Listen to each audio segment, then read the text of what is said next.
Yeah, man. The LA Leakers on Power 106, the Liftoff Show. Just Incredible and Sour Milk. We here. Joined today by our good friend, man, Vince Staples. How y'all feeling? Man, we feeling good, man. We feeling good. Back doing in-person interviews. Yeah, man. First and foremost, I'm happy that y'all good. I'm happy that y'all people good and everybody, healthy as can be. So that mean a lot. So I appreciate likewise, y'all. man. Likewise, brother. Yeah, sure. you already know, man. We talk about this all the time. We've been a fan of your work, obviously, since shit. How many years ago was that we had him up here, bro? 2013, 14, had to be.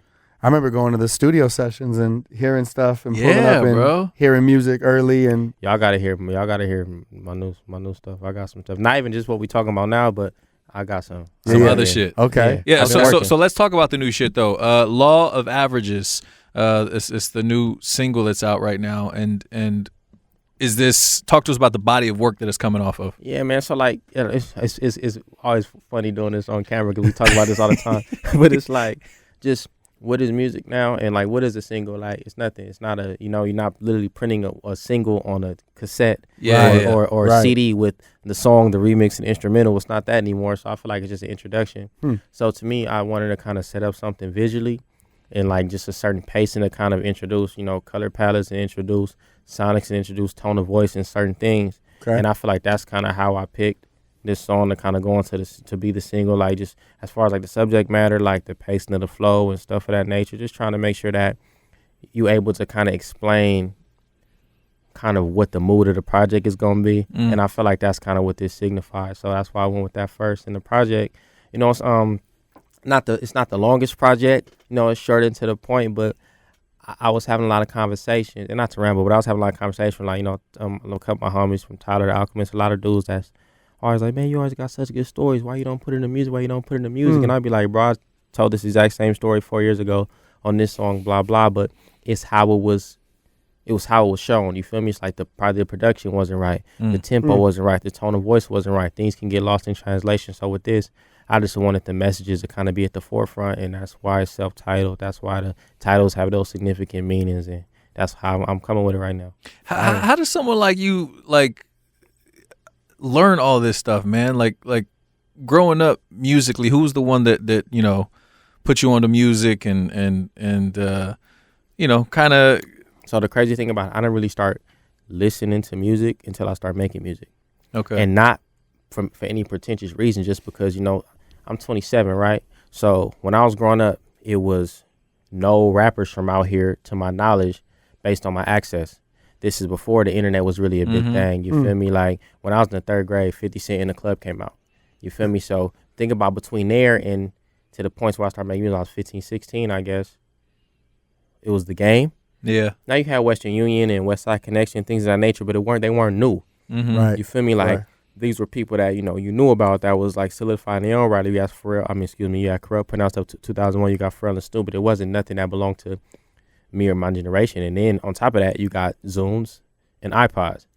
We ain't had no internet like that. We had the $30 free trial from the Stater Brothers over there. Once you get to Paramount, once you leave the North and go to Paramount, between Compton and Long Beach, between my mom and my daddy house, and we had the the little dial up, and then we used to have iPods. So I confiscated a couple iPods, in my middle school years, and then just giving them to people to put music on. Yes, sir. Okay. So just the stuff I had was the stuff I got from my homies. So I did have a kind of diverse understanding, but I didn't know any depth. Like my homie Jackson DeLoach and Aaron Liddy, like they had Atmosphere and like Eminem, Infant, and that type of stuff. Those was my homies I skated with, right?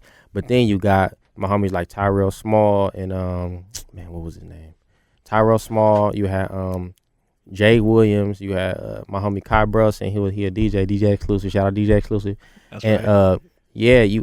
They was more on what I was into, like 50 and okay. You feel me? Because we was bad kids. I had my cool homies and I had my bad homies. You feel me?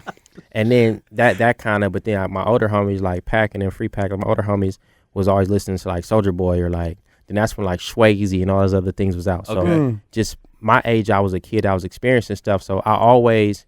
When people would be like, oh, this is music. And I'd be like, nah, because I like Soulja Boy. But I also got my square homies. So I do like, ghetto pop life. I forgot who sung the song, but I know Pharoah Monch songs and stuff like that. Yeah. But when I started getting into music for myself, I was just kind of confused because I didn't realize the ins and outs of certain things. Like growing up around Mexican kids, like I know some Morrissey songs. I know I know Portishead songs, you know what I mean? Right. I know certain things. So just taking those things and kind of just trying to not break the rules, but just have fun with things because it wasn't no dream. It's just something that I looked up on. So while I'm here, I just want to see how much you can get away with type thing. Right. Yeah, it was always like interesting to me, man. Like hearing your shit and just like people that you collab with and just the sound of even your solo stuff. Mm-hmm.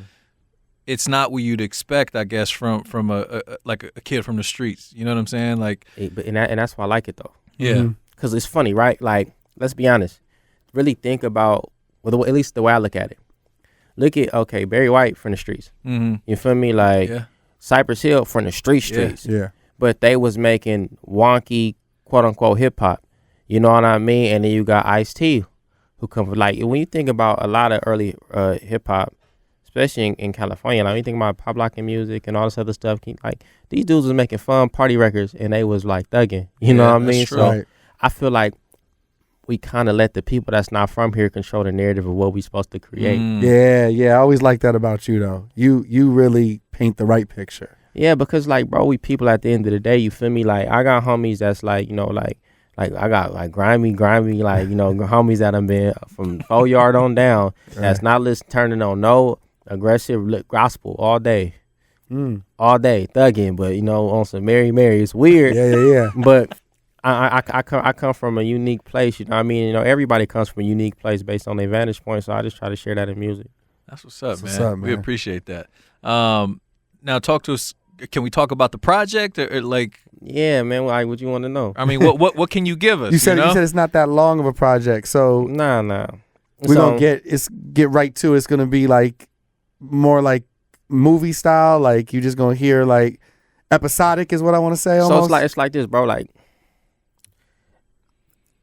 How we talk about, like, you know, album sales and things of that nature, like, it's like we talk about album sales, but like nobody's buying nothing, like shit. So it's like, you know, it's a lot of things that we have in our heads, like a 16 or like, you know, a bridge or like like what do these things necessarily mean for you? And it's like I had to ask myself, okay, what's a bridge for Vince Staples? Like, that don't make no sense. Like, well, why do I need this? Why am I doing this? So I just kind of wanted to tell a story and just, you know, being 27 now, I done lost a lot of people in these past couple of years, you know what I mean? And like to the point that I never thought it would be, because when I was younger, we used to brag about that, like, oh, we don't lose homies, like, and then like just people passing, and it kind of changed a lot for me.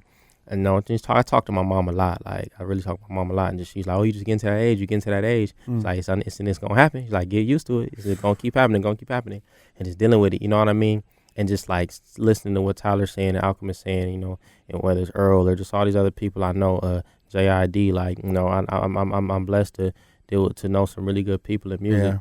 So just listening to those things they said and just trying to get more, because I always thought my music was personal, but I don't think it was easily understood, because, you know, people is complex. So we try to put those complexities in the production, in the flows, into these things. And is that frustrating when creating sometimes? No. That's the only part I like. Really? I finished this music in December, and I ain't think about it till it's time to put it out. Okay. Because that's kind of what it do. You know, that's my part. Everything else I don't really, and not that I don't appreciate everything that happens, but it's just not what my focal point is. Like, if something come out and it's like people don't like it, it's like, oh, that's what's up. Or if people love it, it's like, that's what's up. Like, I appreciate either one because it did something for me already. So it don't frustrate me, but I know how it can be frustrating from you're trying to sell something at the end of the day. Of course, that way. Yeah, you selling something, so it's like, all right. If I'm selling, you know, trying to sell fucking pork chops at the vegan restaurant, like, it's not going to work. Right. But I was even saying more in a sense of like, because it is so honest to you, do you feel that you have to make it digestible for people? And that could get like, fuck, like. I used to make it not digestible. At times. If that makes sense, because, you know, like I said, this wasn't my thing growing up. So like, I was always feel like, oh man, James Blake wanna, and I don't mean no disrespectful way, but like most of the people I work with, I didn't know who they were before. Well, I wasn't familiar with their music before I started working with them. So like, you hear a Monty Vera song, and it's like, oh, this is, all right, so what can I do? It's like, I had, and it fell through, but I don't know if I'm supposed to say, but sorry, but before I made my second album, I was supposed to be opening up for Radiohead, I think. Shit. Yeah, crazy. I think it was a Radiohead. It was LCD's House, and it was one of them people. It was one of them people with the tall white boy. So when I was like, okay, I was coming off the James stuff, and I was like, all right, well, how can I make this meet? And I start researching like radioactive rap and old West Coast, you know, kind of music, and like studying people that live in like these things because I really like. I like to listen to people music, bro. Course, like yeah. I don't really like, honestly like listening to street shit because it's like it make me uncomfortable.